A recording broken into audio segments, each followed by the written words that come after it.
साबिक सदर आसिफ अली जरदारी ने पाकिस्तानी बरामदात डबल डिजिट में जाने का यकीन जाहिर किया है। लाहौर में FPCCI की तकरीब से खिताब में आसिफ अली जरदारी ने कहा कि गवादर बनाने के लिए वो चीन गए और चीन को राजी किया। ईरान से गैस का सस्ता रेट लिया। उन्होंने गैर मुल्की सरमायाकारी पर यकीन न होने का इजहार भी किया।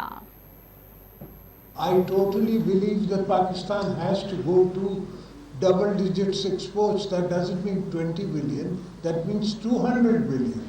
I don't believe in even getting foreign investors, because foreign investor will take from you, they'll put in $1 and they'll take $5 out.